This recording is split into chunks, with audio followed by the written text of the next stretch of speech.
ассалому алайкум шунавандаҳои арҷманд.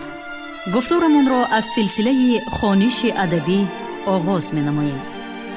ҳоло гуфтори 28-ро аз рӯи китоби адабиётшиноси варзида ва мунаққиди барҷастаи тоҷик соҳиб Табаров зиндагиномаи Садриддин Айнӣ солҳои 1875-1899 дар қироати Абдурашид Хоҷамқулов бишнавед.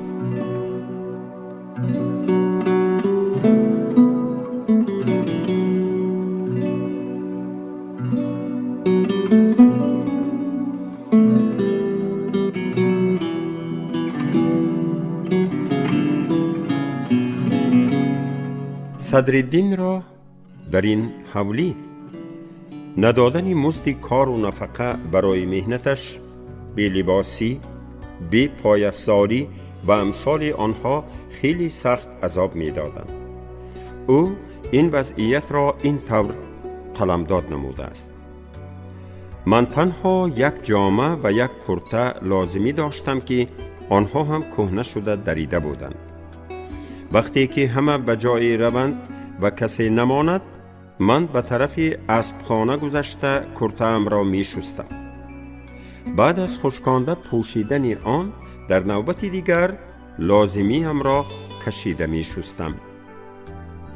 حالا هم به مسیحی بودم. کشف بلغاریم تماما دریدگی بود و با این کشف در درون لای و برف حولی و کوچه می گشتم. صدرالدین عینی، کلیات، جلد 1، صفحه 34.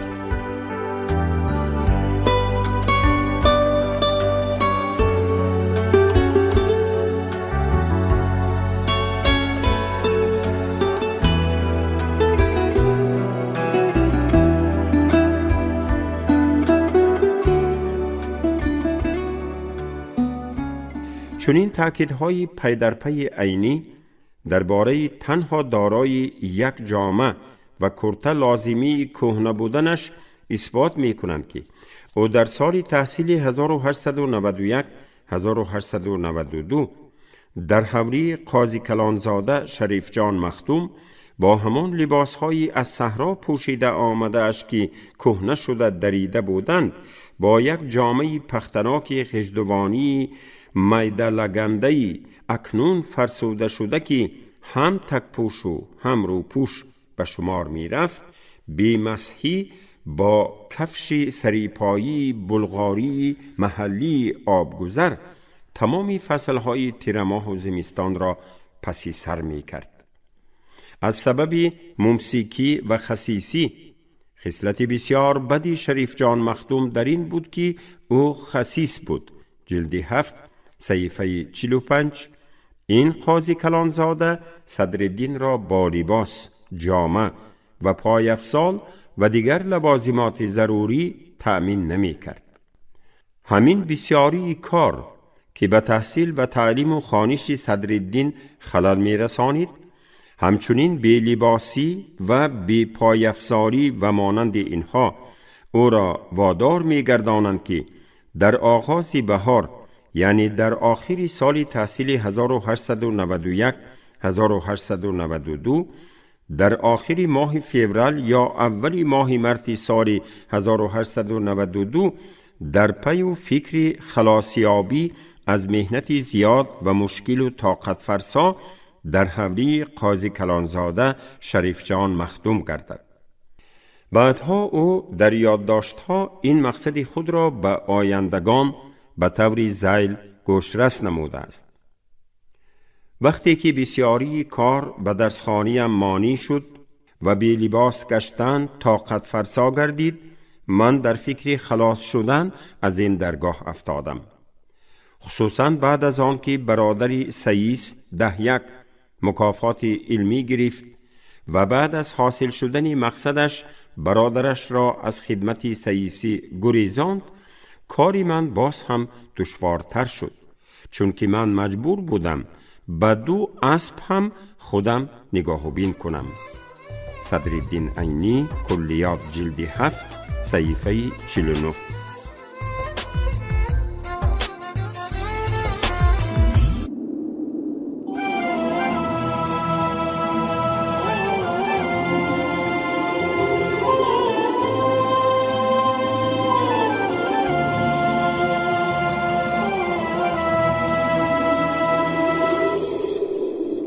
صدرالدین قریب 6 ماه خدمت درگاه قاضی کلانزاده شریف جان مخدوم را به جا آورد.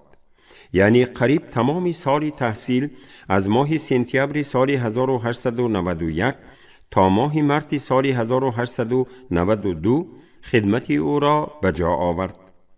ولی روزی از روزهای آخری سال تحصیل از سختی شرایط زیست و زندگانیش در حوری قاضی کلانزاده شریف جان مخدوم تاب و طاقتش طاق شده با اکاش سید محی الدین خواجه که حالا با دادرشان سید سراج الدین خواجه در حجره در مدرسه عالم جان استقامت می کرد، در این خصوص گپ می کشاید و شکایت می کند.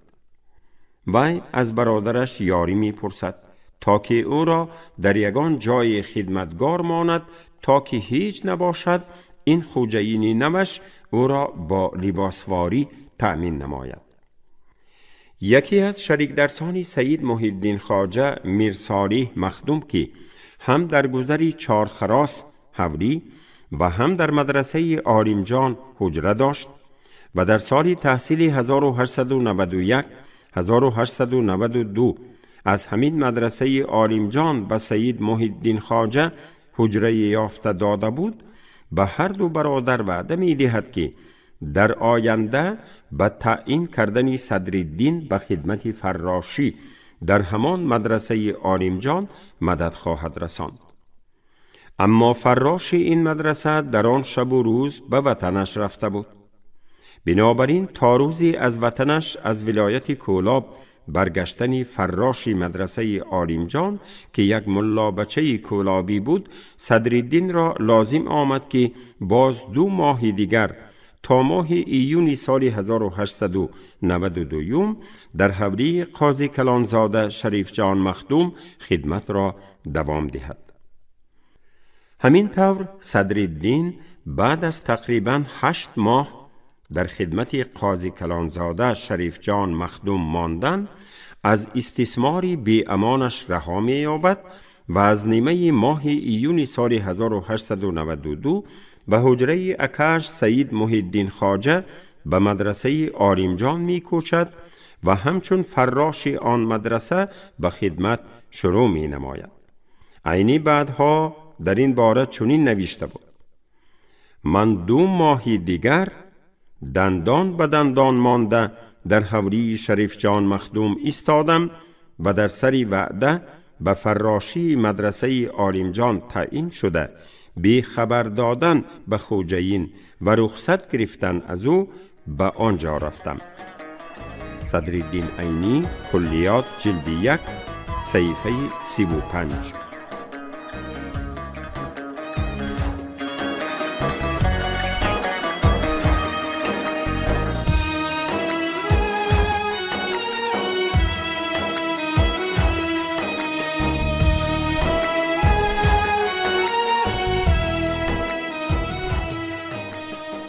این دلیل ترجمه حالی ثابت می سازد که میر صالح مخدوم بعد از 2 ماه در تابستان سال 1892 به وعده خود وفا می کند و ملا بچه صدرالدین بی آنکه به قاضی کلانزاده شریف جان مخدوم خبر دهد و یا از او رخصت پرسد به خدمت فراشی مدرسه عالم جان شروع می نماید.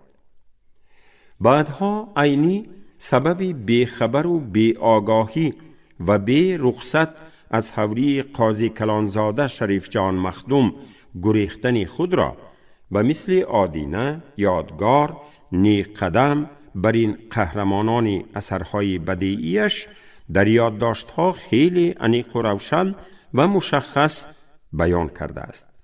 سبب اساسی بی رخصت و پنهانن از حولی این قاضی کلانزاده گریختن صدرالدین ملا بچه آن بوده است که او برای رخصت گرفتن دلیلی به خوجین معقول شونده نداشت.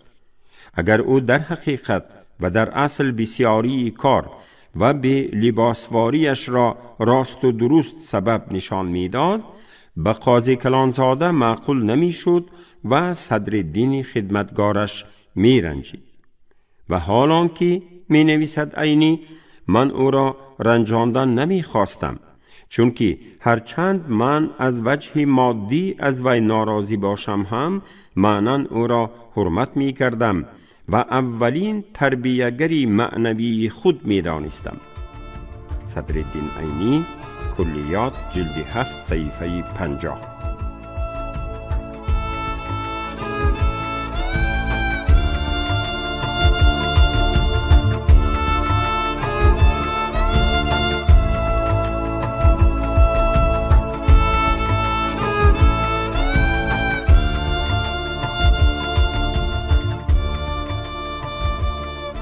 همین حسی نرنجانیدن، معنن حرمت کردن و نخستین تربیتگری خود شماریدن قاضی کلانزاده شریف جان مخدوم را و به ذم آنها دلیلی به خوجین معقول شونده و سبب اساسناک یافته نتوانستن، اینچنین غلبه شرم و حیا یا بی‌جرأتی و مانند آنها سببگار آن شدند که ملا بچه صدرالدین بی اجازت و بی رخصت از اولین مربی، معلم و تربیتگری خود گریزد و به وظیفه فراشی مدرسه عالمجان گذرد.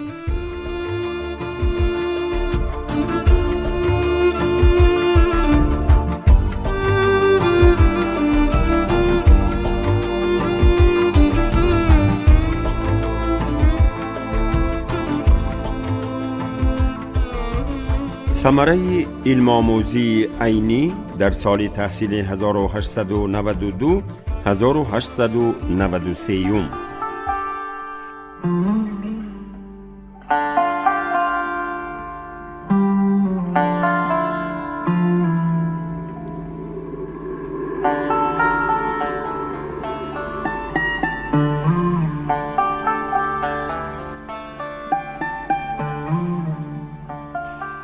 عینی پس از تعطیل سال تحصیل 1891 1892 به سال تحصیل 1892 1893 در جای کار و استقامتگاه نو مدرسه عالمجان آمادگی می بیند.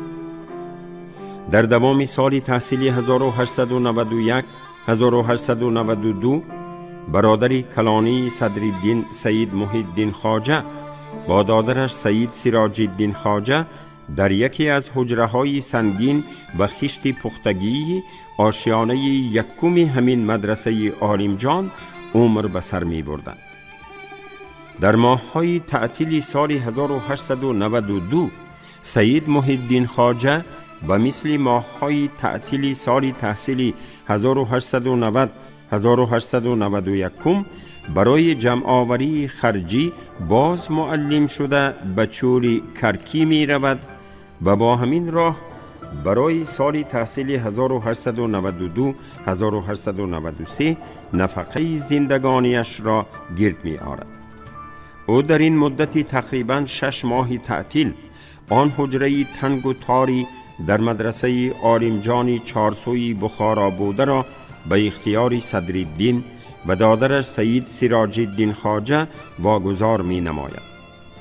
بعدها عینی درباره چگونگی مدرسه عالمجان چنین معلومات می دهد: این مدرسه همگی 10 حجره داشت که در 2 حجره آن 2 نفر عاریت نشین، در یکیش فراش مدرسه ملا بچه صدرالدین و در دیگرش مؤذن مدرسه و در 8 حجره دیگرش همچون ملک خصوصی و حجره های زرخرید بعضی از رعایای بخارا و دیگر شخصان میزیستند و در آنها هیچ یک ملا بچه نمیزیست. عینی درباره تاریخ سازمان مدرسه عالمجان نیز چنین معلومات داده است: مدرسه عالمجان در اول برای مدرسه بنا کردن نشده بوده است. عالمجان نام کسی حوری خود را مدرسه ساخته بوده است. در آنجا بالا و پایان همگی 10 حجره بود که آنها از خانه های تیار را دیوار کشیده تقسیم نمودن تیار شده بودند روی مدرسه تنگ و حجره ها بی ترتیب بودند. صدرالدین مهنتکش، کارسفته و کاردیده، خدمت فراشی را در مدرسه آریمجان با گفته خودش آنقدر زور و مشکل و سنگین حساب نمی کرد.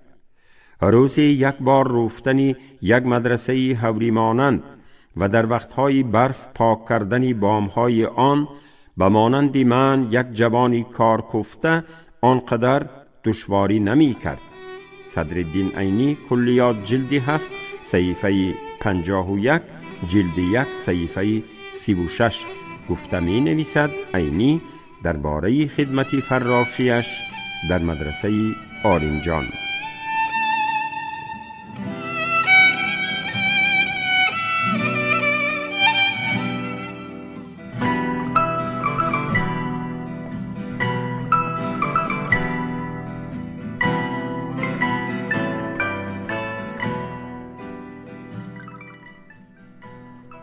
حق ادای خدمت صدرالدین همچون فراش در این مدرسه در هر یک ماه همگی از 10 تنگه 1 سوم و 50 تین زیادتر نبود. عینی در مختصری ترجمه حال خودم در این باره چنین نوشته بود: از وقف مدرسه به سهم فراش هر ماه 10 تنگه 1 سوم و 50 تین می رسید. عینی، کلیات جلد 1 صحیفه 35. گرچندی برای این ملا بچه خدمت فراشی در مدرسه آریمجان آنقدر مشکل نبود، اما به دل و جان او خدمت‌های علاوگی و بیمزد به متولی مدرسه و به اقامت کنندگان جداگانه حجره‌های آن زده بودند.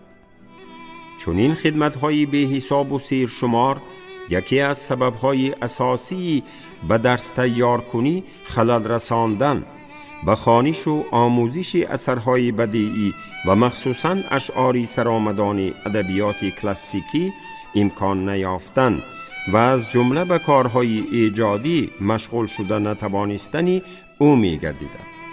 بعدها خود عینی در این باره این طور نوشته بود: خدمت‌های علاوگی فراش از حد زیاد بوده، مرا از درس تیار کنی و مشغولی کردن به ادبیات باز می داشت.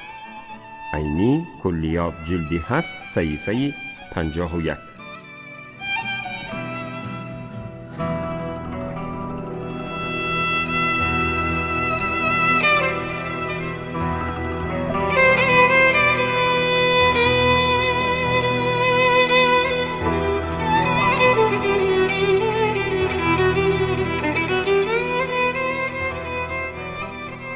صدرالدین از بین آن کار و خدمت‌های برای دیگران اجرا شونده علاوگی فراشی خود را در خدمت رایگان و بیمزد و بی پولش به متولی چی در مدرسه و چی در حوریش تعمیر و ترمیم و شکست و ریختی بیمزدی خودی بینای مدرسه، خدمت علاوگی به 5 نفر اقامت کننده مدرسه غیر از میرقادر مخدوم، معصوم خان و میرصالح مخدوم و دیگران را به خاطر می آورد.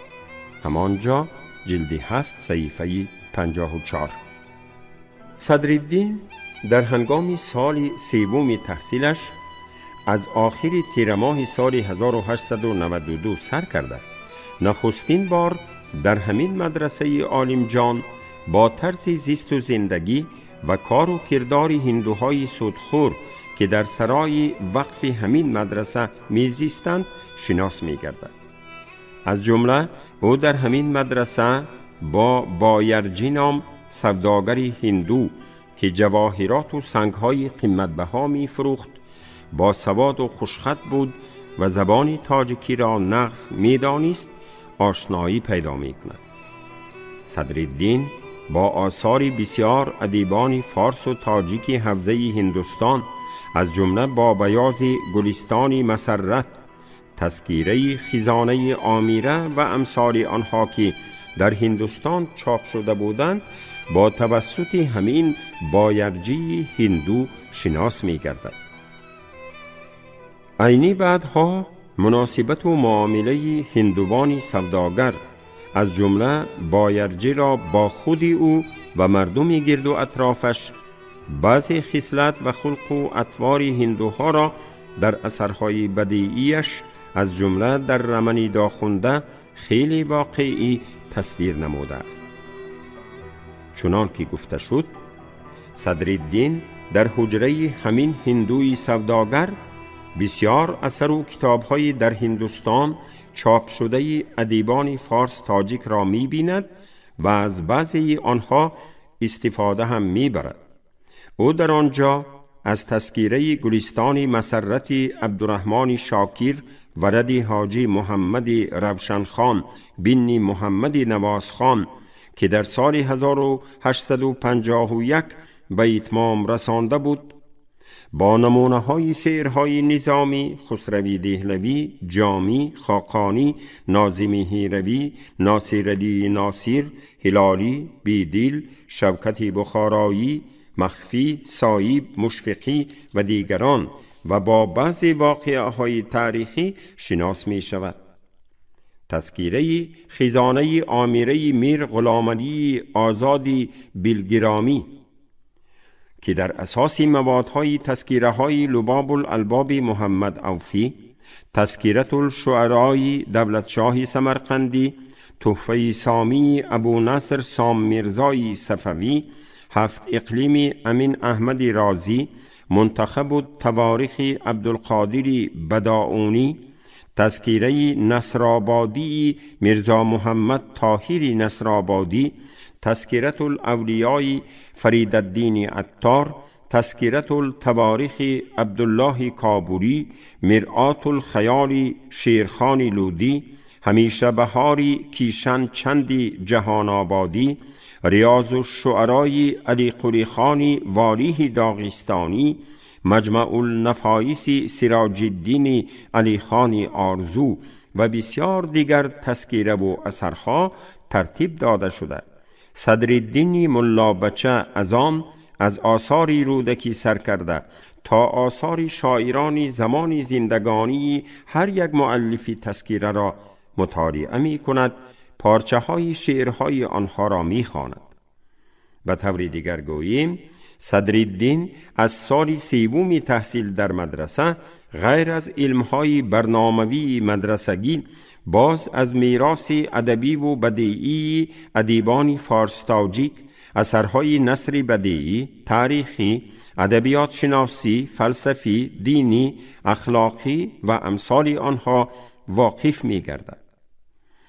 صدرالدین در همین روز و ماه‌های استقامتش در مدرسه عالمجان از بی سواد بودن دادرش سید سراج الدین خواجه پرتر واقف گردیده در پی برآوردن سوادی او می شود. او در این باره به آیندگان این طور معلومات می دهد: او کم در مکتب قشلاق چند سال خوانده باشد هم هنوز بی سواد بود. در وقتی که با اکم در مدرسه بود به وی یاری نرسانده است. مجبور بودم که سواد او را برآرم. بنابراین هر شب و روز 2 ساعت وقت خود را به تعلیم او صرف می کردم. صدرالدین عینی، کلیات جلد 1 صفحه 37.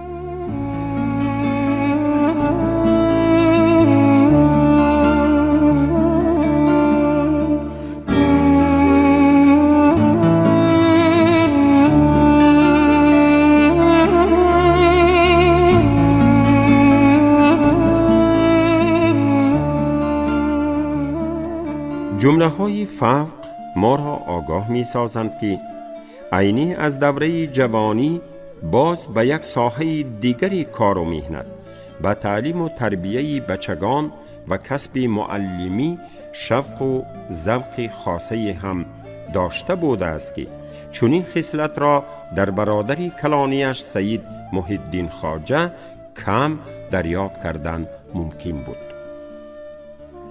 صدرالدین سال سوم تحصیل 1892-1893 را با اقامت در مدرسه عالمجان و با خواندن شرح ملای عبدالرحمن جامی که یکی از متنهای کافیه درباره نحوی زبان عربی حساب می یافت شروع می نماید.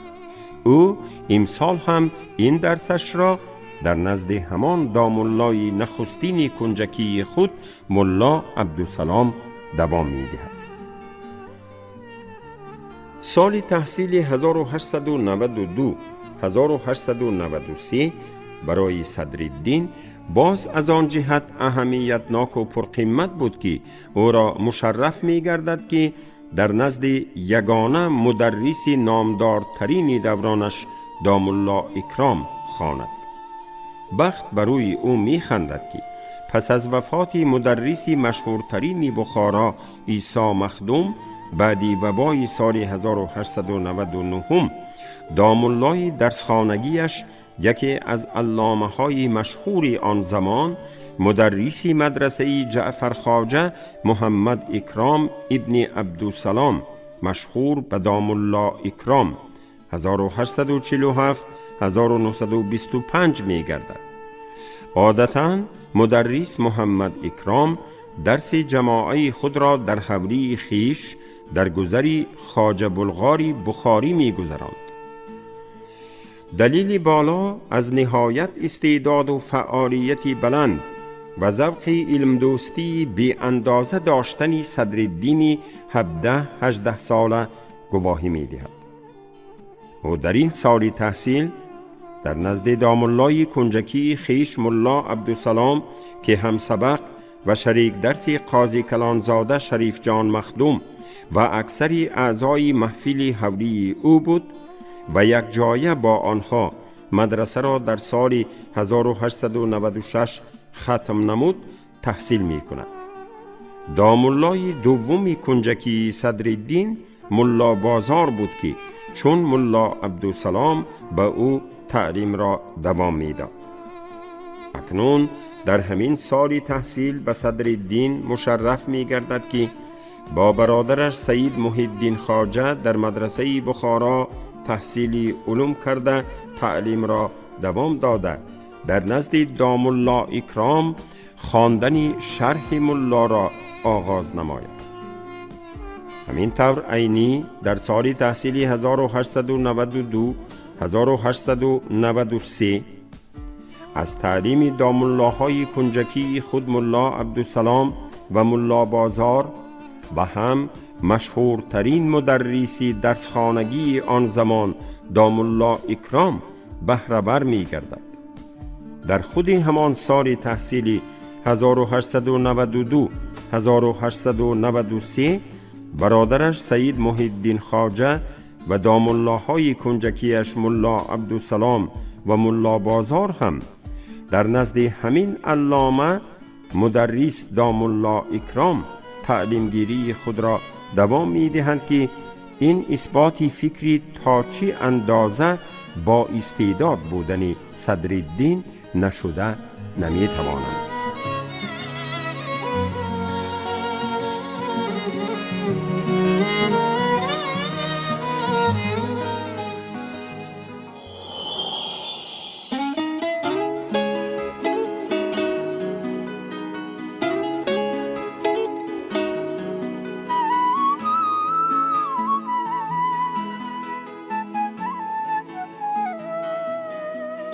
شما گفتار 28 رو از روی کتاب ادبیات شناسی ورزیده و منقد برجسته تاجیک صاحب تبرف زندگی نامه صدرالدین عینی سالهای 1875-1899 در قرائت عبدالرشید خوجمقولов شنیدید. کارگردان شیرعلی نغزلی. پایان گفتار از سلسله خوانش ادبی. شاد باشید.